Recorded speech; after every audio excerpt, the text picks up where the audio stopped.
A esta profundidad, la presión deja de ser una idea abstracta. No es un número en una tabla, ni una magnitud que se pueda imaginar con facilidad. Es una fuerza constante que empuja desde todas las direcciones al mismo tiempo, sin pausas, sin variaciones, sin advertencias.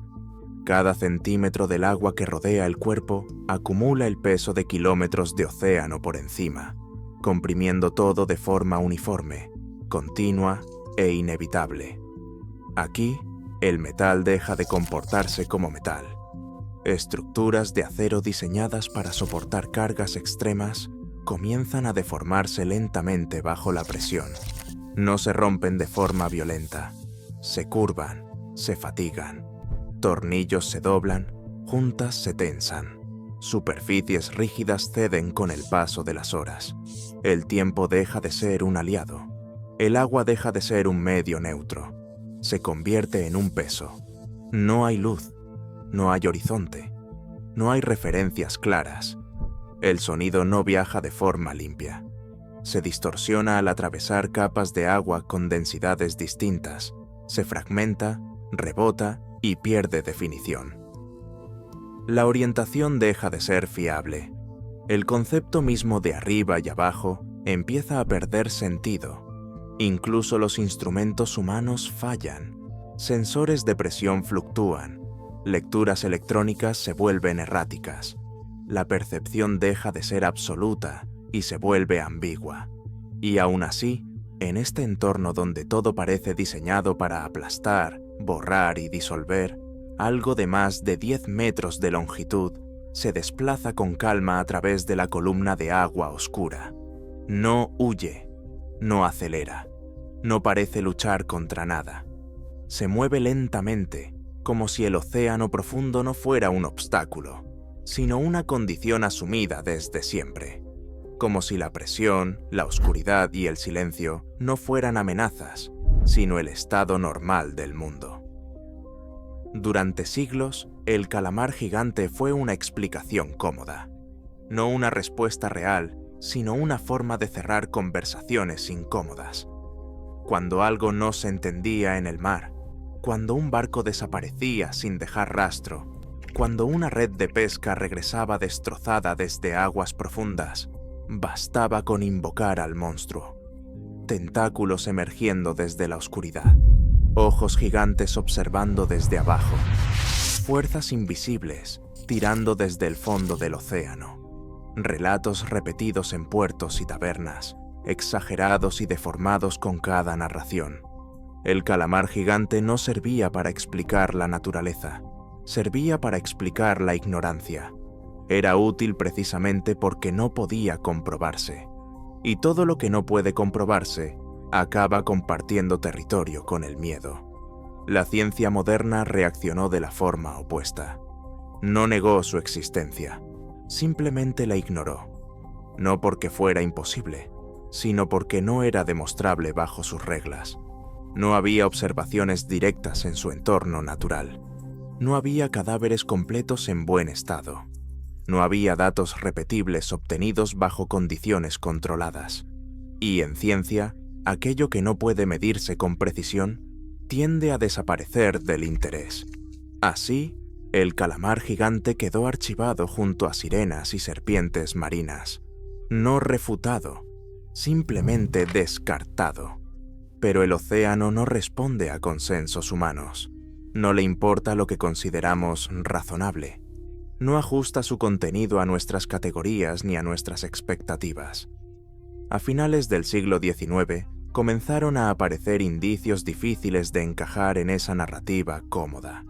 No avistamientos espectaculares, no ataques dramáticos, evidencia silenciosa, fragmentos recuperados desde grandes profundidades, tentáculos gigantes atrapados en redes de pesca de arrastre, ventosas circulares con anillos dentados incrustadas en madera de barcos, en estructuras metálicas y en tejidos orgánicos, brazos demasiado grandes para pertenecer a cualquier animal descrito hasta entonces, restos que no explicaban nada, pero que ya no podían ignorarse.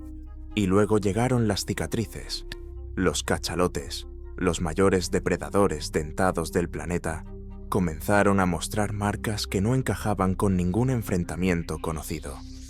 Cicatrices circulares profundas, distribuidas a lo largo de la piel gris de sus cabezas y flancos, alineadas con una regularidad inquietante. No eran mordidas, no eran colisiones accidentales, no eran heridas caóticas, eran patrones claros, huellas de succión y fuerza aplicadas con precisión. Cuando esas marcas se compararon con las ventosas recuperadas de restos de calamares gigantes, las dimensiones coincidieron, no de forma aproximada, coincidieron exactamente. Aquello no solo confirmó la existencia del animal, cambió su papel. El calamar gigante no era un mito heredado del miedo humano, y no era una presa indefensa atrapada en leyendas exageradas. Era un organismo real que interactuaba físicamente con los mayores depredadores del océano profundo, y lo hacía de una forma que dejaba marcas visibles. Hoy sabemos que el calamar gigante existe, pero ese descubrimiento no cerró el misterio, lo amplificó. Porque cuanto más aprendemos sobre este animal, más evidente se vuelve algo profundamente inquietante. No se comporta como debería comportarse un organismo de su tamaño, y parece funcionar bajo reglas que solo tienen sentido en un mundo que casi nunca vemos.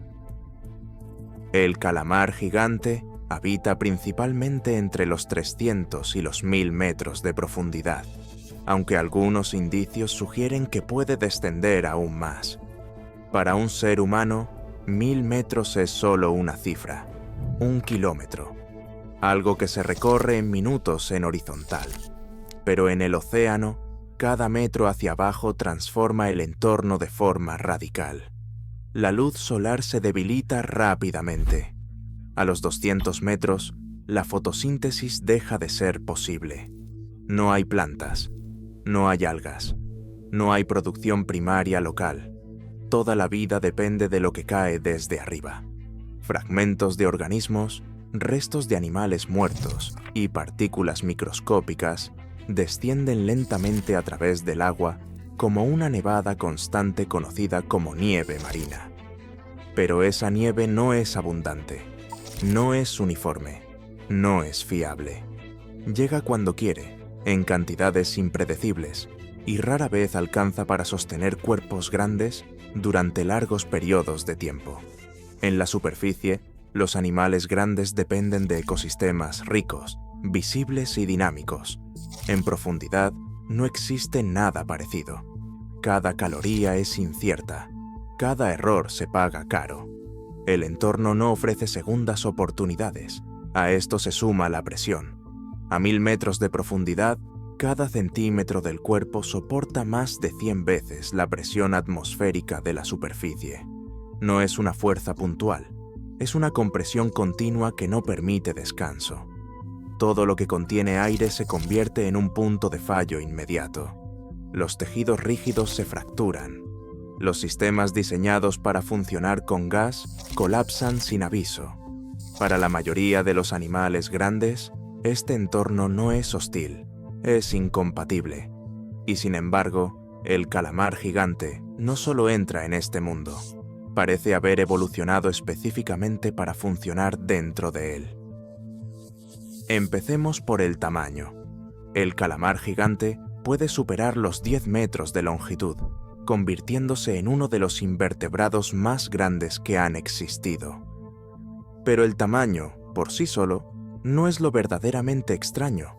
Existen ballenas mucho más grandes y tiburones de dimensiones colosales. El problema no es cuánto mide. El problema es cómo funciona un cuerpo así en un entorno que penaliza cualquier exceso de masa. El calamar gigante no tiene esqueleto rígido. No hay huesos que sostengan su estructura. No hay un armazón interno que resista la gravedad. En la superficie, un cuerpo de estas dimensiones colapsaría lentamente bajo su propio peso. Pero en profundidad ocurre lo contrario. La flotabilidad del agua compensa la masa. La presión externa equilibra la presión interna. Lo que sería una debilidad se convierte en una solución funcional. Un cuerpo blando no se quiebra, no se fractura, se adapta. Esto es una anomalía profunda. En casi todos los animales grandes que conocemos, la rigidez estructural es una ventaja. Aquí es al revés. El calamar gigante utiliza la propia física del océano profundo como parte de su anatomía. No lucha contra el entorno, funciona porque el entorno existe. Y esta es la base sobre la que se construye todo lo que viene después. Los ojos del calamar gigante no están diseñados para contemplar paisajes. No buscan formas reconocibles ni detalles finos. En la oscuridad del océano profundo, eso sería inútil. Aquí, la visión no sirve para comprender el entorno. Sirve para detectar interrupciones, un destello donde no debería haber luz, una sombra que no encaja con el fondo, una ausencia momentánea en un espacio que normalmente es uniforme. Los ojos del calamar gigante pueden superar los 25 centímetros de diámetro. Son los más grandes que existen en el reino animal. Pero su tamaño no es una extravagancia evolutiva, es una respuesta directa a un problema concreto. En profundidades donde la luz casi ha desaparecido, la única forma de percibir algo es captando cada fotón disponible. No buscan claridad, buscan contraste. Pero incluso estos ojos gigantes no explican por completo cómo el calamar gigante percibe su entorno. En el océano profundo, ver no siempre es suficiente. La luz es tan escasa y tan irregular que depender únicamente de la visión sería un error evolutivo. Aquí entra en juego un aspecto mucho menos visible, pero posiblemente más importante: la sensibilidad mecánica y química del cuerpo. El cuerpo del calamar gigante está cubierto de receptores capaces de detectar cambios mínimos en la presión del agua. No se trata de movimientos evidentes, se trata de alteraciones casi imperceptibles en el flujo que lo rodea. Un cuerpo grande desplazándose cerca genera turbulencias. Un animal moviéndose lentamente altera el equilibrio del agua. Incluso una presa relativamente pequeña deja una firma física en el entorno. Para un ser humano, estas variaciones serían ruido. Para el calamar gigante, son información.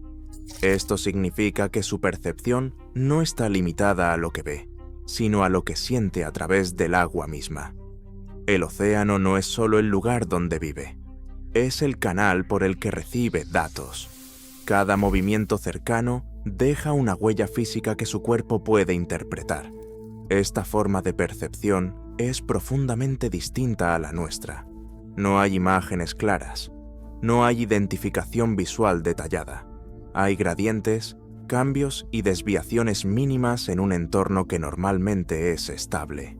El calamar gigante no observa su entorno, lo detecta como una perturbación. Y esta capacidad se vuelve crítica cuando se enfrenta a algo mucho más grande que él: un cachalote.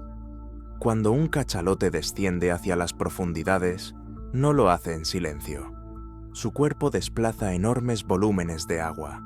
Sus movimientos generan ondas de presión que se propagan a grandes distancias. Sus clics de ecolocalización atraviesan el entorno como pulsos de energía, rebotando en todo lo que encuentran. Para muchas presas, esto es una sentencia inmediata, pero el calamar gigante no responde como la mayoría. No sabemos con certeza qué percibe primero. Puede ser la presión del agua desplazada, puede ser el sonido, puede ser una combinación de señales físicas y químicas que aún no hemos logrado aislar por completo. Lo que sí sabemos es que no siempre reacciona huyendo de inmediato. Esto sugiere algo inquietante. El calamar gigante no es solo una presa reactiva, es un animal capaz de evaluar riesgo. No de forma consciente, como lo haría un mamífero, sino de forma funcional. Su cuerpo parece integrar múltiples señales antes de cruzar el umbral que desencadena una respuesta extrema. En algunos encuentros, huye. En otros, se aferra. En otros, resiste el tiempo suficiente para obligar al cachalote a soltar. No porque pueda ganar, sino porque sobrevivir unos segundos más puede ser suficiente. En la oscuridad absoluta, a cientos de metros bajo la superficie, ocurren enfrentamientos entre dos colosos. Batallas que nadie ha observado directamente. Combates donde la velocidad importa menos que la resistencia, la fuerza y el tiempo. El cachalote aporta masa, dientes y ecolocalización. El calamar gigante responde con tentáculos largos, ventosas dentadas y un cuerpo diseñado para soportar presión extrema. No sabemos cómo empiezan la mayoría de estos encuentros. No sabemos cómo terminan. Solo sabemos que ambos sobreviven con marcas. Esto obliga a replantear la imagen del calamar gigante como una criatura pasiva. No lo es, pero tampoco es un depredador activo en el sentido clásico. No patrulla el océano, no domina su entorno, lo tolera. Se mueve dentro de sus límites. Aprovecha momentos específicos. Aquí entra en juego otra anomalía profunda: su sistema nervioso. A diferencia de los vertebrados, el sistema nervioso del calamar gigante no está centralizado de la forma en que lo está el nuestro. No toda la información pasa por un cerebro único. Gran parte del procesamiento ocurre en los brazos. Cada tentáculo contiene redes neuronales capaces de reaccionar de forma casi autónoma. No esperan órdenes detalladas. Responden, ajustan, corrigen. Esto significa que el calamar gigante no necesita pensar cada movimiento. Su cuerpo puede actuar antes de que la información llegue a un centro de control. En un animal de más de 10 metros de longitud, esa diferencia de tiempo es crítica. Un retraso mínimo puede ser fatal. Este diseño tiene implicaciones inquietantes. El calamar gigante no se comporta como un animal controlado desde un único punto. Se comporta como un sistema distribuido, un conjunto de respuestas coordinadas que emergen del cuerpo entero. No es solo grande, es complejo de una forma que no solemos asociar con invertebrados. Y aún así, toda esta complejidad no se traduce en actividad constante. La complejidad del calamar gigante no se manifiesta en un despliegue constante de actividad. No hay persecuciones largas, no hay patrullas incesantes. En el océano profundo, moverse sin motivo es un error. Cada movimiento tiene un coste energético que no se recupera fácilmente. Aquí, la energía no fluye de forma continua, cae lentamente, de manera irregular, y a veces no llega. Por eso, el calamar gigante pasa gran parte de su existencia suspendido en la columna de agua, no flotando al azar, sino manteniendo un equilibrio extremadamente preciso. Su cuerpo contiene compuestos químicos que reducen su densidad, permitiéndole permanecer a una profundidad concreta sin necesidad de nadar de forma constante. Este estado no es pasividad, es control. Esperar en este entorno es una acción activa. Mientras permanece suspendido, el calamar gigante no está inactivo. Su cuerpo lee el entorno de forma continua. Cambios mínimos en la presión del agua, alteraciones casi imperceptibles en el flujo, señales químicas dispersas en la columna oceánica. Ninguna de estas señales provoca una respuesta inmediata. Todo se acumula, se integra, se compara con un umbral biológico que aún no conocemos con precisión. Solo cuando ese umbral se cruza, el cuerpo responde. Y cuando responde, no hay margen para la corrección. El sistema de propulsión a chorro del calamar gigante le permite acelerar con una potencia extraordinaria durante periodos muy breves. El agua es expulsada con fuerza a través de un sifón muscular, generando un impulso repentino. No está diseñado para mantener velocidad durante largos trayectos. Está diseñado para concentrar energía en segundos críticos. Es una estrategia de todo o nada. Si falla, no hay persecución prolongada, no hay segundo intento. La energía invertida no se recupera. Esto revela algo fundamental. El calamar gigante no está adaptado para un mundo de abundancia constante. Está adaptado para un mundo de decisiones raras pero decisivas. Un mundo donde la mayor parte del tiempo no ocurre nada, hasta que ocurre todo a la vez. Esta lógica extrema se refleja también en su dieta. Sabemos que el calamar gigante se alimenta de peces de profundidad y otros cefalópodos. Se han identificado restos de especies mesopelágicas y batipelágicas en estómagos recuperados. Pero no sabemos con qué frecuencia se alimenta. No sabemos cuántas presas necesita capturar para sostener su metabolismo. No sabemos cuánto tiempo puede pasar sin comer. La mayor parte de esta información procede de análisis incompletos, de restos parciales, de fragmentos de evidencia que no permiten reconstruir el comportamiento completo. Y aquí aparece una anomalía silenciosa. Un animal de este tamaño, con este nivel de complejidad fisiológica, no debería poder sobrevivir en un entorno tan impredecible. Y sin embargo, lo hace. No como una excepción puntual, sino como una estrategia evolutiva estable. Esto sugiere que el océano profundo, lejos de ser un desierto caótico, contiene patrones que aún no comprendemos. Flujos energéticos lentos, pero suficientes. Equilibrios que no se perciben a escalas humanas. Cuando intentamos entender al calamar gigante desde la superficie, tendemos a proyectar nuestras propias expectativas. Esperamos ver actividad constante, interacciones frecuentes, señales visibles de dominancia. Pero el océano profundo no funciona así. Aquí, el éxito no se mide en movimiento, sino en persistencia. Y es en este punto donde la historia científica del calamar gigante revela uno de sus errores más profundos. Durante décadas, se creyó que el calamar gigante era torpe, descoordinado, casi incapaz de movimiento preciso. Esta imagen no provenía de observaciones reales en su entorno. Provenía de cadáveres, cuerpos dañados durante el ascenso, tejidos deformados por la pérdida abrupta de presión, sistemas fisiológicos colapsando fuera de las condiciones para las que fueron diseñados. Confundimos el colapso con torpeza. Esto plantea una cuestión incómoda.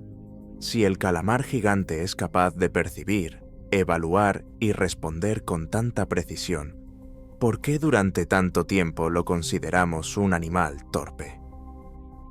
La respuesta no está en el animal, está en nuestras limitaciones técnicas. Durante décadas, los únicos calamares gigantes disponibles para estudio eran individuos que habían fallado. Animales arrastrados fuera de su entorno natural, sometidos a cambios de presión extremos, con sistemas fisiológicos colapsando en tiempo real. Lo que observábamos no era un estado funcional, era un proceso de deterioro acelerado. Desde el punto de vista científico, esto representa un sesgo enorme.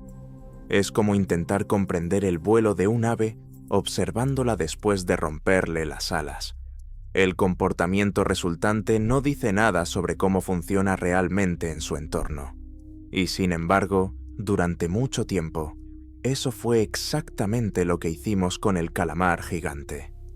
Cuando finalmente se obtuvieron las primeras grabaciones de ejemplares vivos en profundidad, esa narrativa se derrumbó. El movimiento era fluido, controlado, económico. No había espasmos, no había desorden. Había una eficiencia silenciosa que no encajaba con la imagen previa.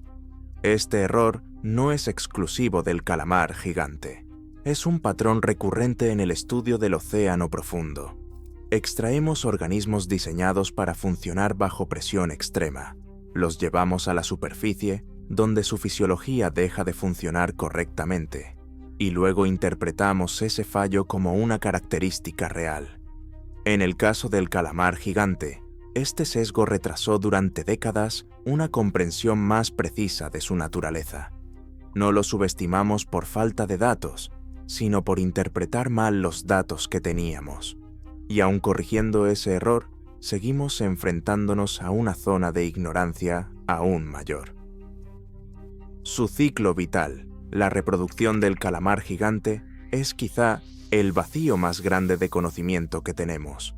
No porque no hayamos buscado respuestas, sino porque el proceso ocurre casi por completo fuera de nuestro alcance. Sabemos que produce huevos, sabemos que existen larvas planctónicas, pero el paso entre esas etapas y el adulto gigante permanece prácticamente invisible. No sabemos cuántos individuos mueren antes de alcanzar tamaños grandes. No sabemos si existe una fase crítica donde la mortalidad se dispara. No sabemos si solo una fracción mínima sobrevive lo suficiente como para convertirse en verdaderamente gigante. Esto abre una posibilidad inquietante, que el calamar gigante no sea un animal común, sino el resultado excepcional de un proceso con altísimas tasas de fracaso. Que lo que observamos no sea la norma, sino el extremo exitoso de una estrategia evolutiva extremadamente arriesgada. Si esto es cierto, entonces cada calamar gigante adulto representa años de supervivencia improbable en un entorno donde la mayoría no lo consigue. Y esto cambia la escala del misterio, porque ya no hablamos solo de un animal extraño, sino de un sistema entero que permite, de forma muy limitada, que algo así exista. Cuando se suman todas estas piezas, percepción distribuida, fisiología al límite, estrategia energética extrema, reproducción incierta, emerge una imagen clara y perturbadora. El calamar gigante no vive con margen, vive con precisión. Su cuerpo no tolera grandes errores. Su entorno no perdona desviaciones prolongadas. Todo en su biología parece diseñado para funcionar dentro de un rango estrecho de condiciones físicas y químicas. Eso lo hace increíblemente eficiente y, al mismo tiempo, potencialmente frágil. Y aquí aparece el punto de giro real. Durante millones de años, el océano profundo ofreció exactamente ese tipo de estabilidad.